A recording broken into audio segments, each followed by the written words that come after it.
Okay, here we are, Matthew Russell Lee, Inner City Press, here at the Southern District of New York Courthouse, today, Friday, March 8th, 2024. We're going to get to some other things, but the Honduras trial is still not over. Yesterday, the jury began deliberating on the fate of Juan Orlando Hernandez, the former president. They began at 11 a.m. and it went until 5 p.m. Right before it began, there was a sidebar after the legal instructions.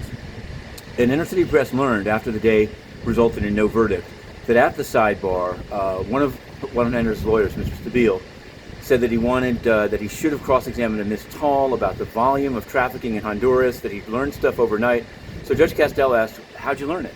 And he said, the defendant's wife, by email. So today he's put in a letter asking to reopen the record. Now it's highly extraordinary because the deliberations have already begun. Like yesterday, he could have been found guilty or not guilty, as the case may be. So it's hard to imagine reopening the record. Maybe it's just a setup for appeal. But anyway, today could be the day. I'll do en español al fin de eso.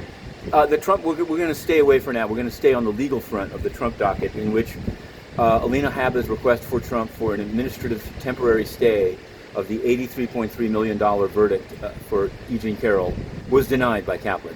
Now, I think that's the temporary administrative stay. There's still a request for a stay. The thing is, it seems like the money is due on March 11th. That's most people's calculation here. So, down to the wire.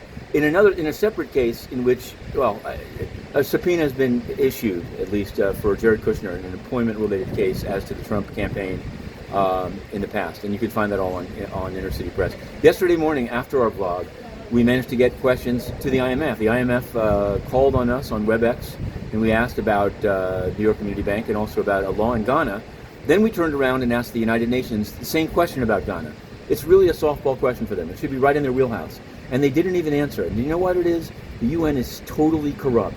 Totally corrupt. They take questions from people that are not even writing stories, where they come from blood-splattered regimes, and they refuse independent questions about Ghana from media that the IMF has in its briefing. So something is wrong with Antonio Guterres, and his reign of censorious terror must soon end.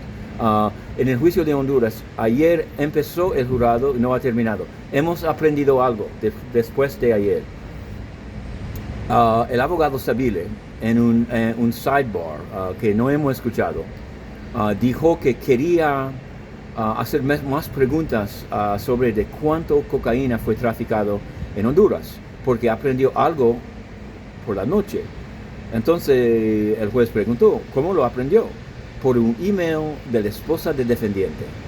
Bueno, hemos reportado eso anoche y esta mañana Stabile ha pedido reabrir el caso para hacer esa pregunta. Pero ¿cómo se puede reabrir un caso que ya el jurado está... Ayer ellos podían decir, inocente o guilty.